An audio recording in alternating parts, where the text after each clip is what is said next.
അപ്രസക്തമായിട്ടുള്ള പാഠ്യപദ്ധതികളെ അപ്പാടെ വിഴുങ്ങുന്ന കുട്ടിക്കുരങ്ങുകളായി ക്യാമ്പസുകളിലെ വിദ്യാർത്ഥി കൂട്ടങ്ങളുടെ ധൈഷണികത തകർന്നു പോയിരിക്കുന്നു. മദ്യത്തിന്റെയും മയക്കുമരുന്നിന്റെയും ഉപയോഗം നമ്മുടെ ക്യാമ്പസുകളിൽ വർദ്ധിച്ചു വരുന്നതായി ഞാൻ കൂടുതൽ വാചാലമായി നിങ്ങളോട് പറയേണ്ടതില്ല.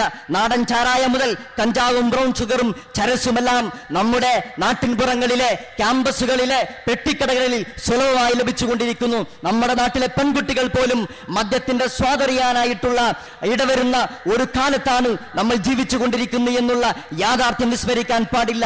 ഉപഭോഗ സംസ്കാരത്തിന്റെ കലയായ ആസ്വാദന കലയായിട്ടുള്ള റാഗിംഗ്, ആ റാഗിങ്ങിന്റെ ഉപഭോക്താക്കളായിക്കൊണ്ട്, റാഗിങ്ങിന്റെ ആസ്വാദകരായിക്കൊണ്ട് വിദ്യാർത്ഥി സമൂഹം വളർന്ന് പന്തലിക്കുവാനല്ല ശ്രമിക്കുന്നത്, താഴോട്ട് മുരടിച്ച് ദൈക്ഷണികമായി തകർന്ന് തരിപ്പണമാകാൻ ശ്രമിച്ചുകൊണ്ടിരിക്കുന്നു. പ്രിയപ്പെട്ടവരെ, ജൂനിയർ ക്ലാസ്സുകാരനെ റാഗിങ്ങിന്റെ പേരിൽ കക്കൂസിന്റെ ക്ലോസറ്റ് നക്കുവാനായി അവനെ പ്രേരിപ്പിക്കുമ്പോൾ പീഡിപ്പിക്കുന്നത് ഒരു പോസ്റ്റ് ഗ്രാജുവേറ്റ് വിദ്യാർത്ഥിയാണ് എന്നുള്ള യാഥാർത്ഥ്യം നമ്മൾ മറക്കാൻ പാടില്ല.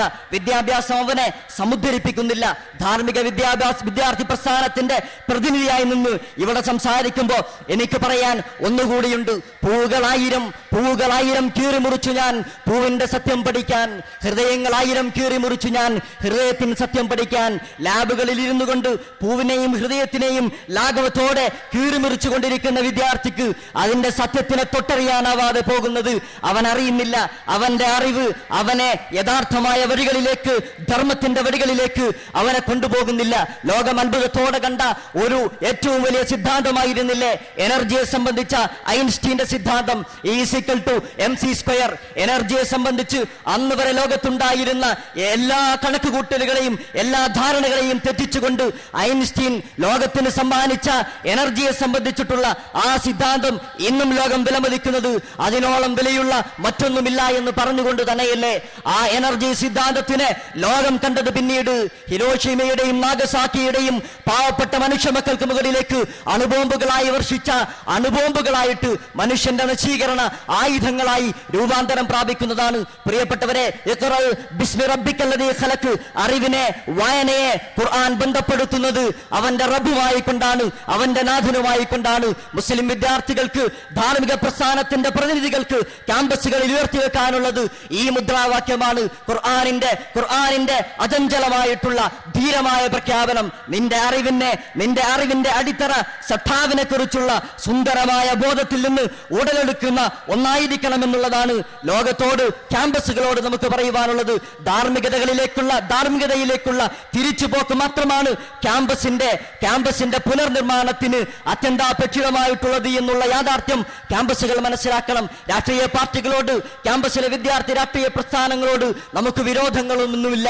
പക്ഷേ അവരുടെ ഉറക്കമുണ്ടല്ലോ, അവർ കാണിക്കുന്ന അലംഭാവമുണ്ടല്ലോ, അവിടെ അവരുടെ ഉറക്കത്തിനിടയിൽ ഉണർന്നു വരുന്ന വർഗീയ വിദ്യാർത്ഥി പ്രസ്ഥാനങ്ങളെ, ഫാസിസ്റ്റ് പ്രസ്ഥാനങ്ങളെ കണ്ടില്ലെന്ന് നടിക്കാൻ അവർക്ക് സാധ്യമല്ല. അവർ അവരുടെ ചരിത്രപരമായ ദൗത്യം ഏറ്റെടുക്കേണ്ടതുണ്ട് എന്നാണ് ഈ സെഷന്റെ ഭാഗമായി നമുക്ക് പറയുവാനുള്ളത്. വിദ്യാർത്ഥി കൂട്ടങ്ങളോട് ഒന്നുകൂടി പറയുവാൻ, വർണ്ണക്കടലാസിൽ പൊതിഞ്ഞു വെച്ചിരിക്കുന്ന മുട്ടായിയുടെ മുകളിലുള്ള ആ ഈച്ചയുണ്ടല്ലോ, അത് നിനക്ക് രോഗം പരത്തുമെന്ന് കുട്ടികളോട് പറയുമ്പോൾ അവർക്കത് മനസ്സിലാവാറില്ല. അഗ്നിജ്വാലയിലേക്ക് അതിന്റെ പ്രഭ കണ്ട്, അതിന്റെ ആളിക്കത്തുന്ന പ്രഭ കണ്ട്, അതിന്റെ മായാവലയത്തിൽപ്പെട്ട് ഓടിയെടുക്കുന്ന ഈയാമ്പാറ്റകളെ പോലെ ക്യാമ്പസിലെ വിദ്യാർത്ഥി കൂട്ടങ്ങൾ അധപ്പതിക്കാൻ പാടില്ല. ലോകത്തെവിടെയും അടിച്ചമർത്തലിനെതിരെയും അവഗണനയുടെ സ്വരങ്ങളെയും തിരിച്ചറിഞ്ഞുകൊണ്ട് ഫൂഡൽ ഗന്ധങ്ങളിൽ അഴുകിയ അനാചാരങ്ങളെയും അഴുകിയ മനുഷ്യബന്ധങ്ങളെയും അതിന് മാറ്റിപ്പണയാൻ, ക്യാമ്പസിന് മാറ്റിപ്പണയാൻ സാധിക്കേണ്ടതുണ്ട്. അതിനുള്ള രാഷ്ട്രീയ ബോധവും ധർമ്മബോധവുമാണ് ക്യാമ്പസിന് ഇനി ആവശ്യമുള്ളത്. അതാണ് ക്യാമ്പസിന് ജീവിക്കുവാൻ ശീലിക്കേണ്ടത്. മതത്തിനെ ജീവിതത്തിന്റെ ഭാഗമായി കൊണ്ടാചരിക്കുവാൻ, മതം ജീവിതമായി അനുഭവിക്കുവാൻ ക്യാമ്പസ് ശീലിക്കേണ്ടിയിരിക്കുന്നു. കൗൺസിലർ സെന്ററുകളിൽ ഇരുന്നു കൊണ്ട് പൊട്ടിക്കരയുന്ന വിദ്യാർത്ഥി കൂട്ടങ്ങളിൽ പ്രിയപ്പെട്ടവരെ, എന്റെയും നിങ്ങളുടെയും സമുദായത്തിന്റെ പ്രതിനിധികളുമുണ്ട് എന്നുള്ള യാഥാർത്ഥ്യത്തെ വിസ്മരിക്കാൻ പാടില്ല. അറിയുക, ദൈവസ്മരണയിലാണ് ഹൃദയങ്ങളുടെ ശാന്തി എന്നുള്ള ഉത്തമ വചനം ഉരുവിട്ടുകൊണ്ട് നിങ്ങൾക്കേവർക്കും അഭിവാദ്യം അറിയിച്ചുകൊണ്ട് ഞാൻ എന്റെ വാക്കുകളെ ഉപസംഹരിക്കുന്നു. അൽഹംദുലില്ലാഹി റബ്ബിൽ ആലമീൻ. അസ്സലാമു അലൈക്കും വറഹ്മത്തുള്ളാഹി വബറകാതുഹു.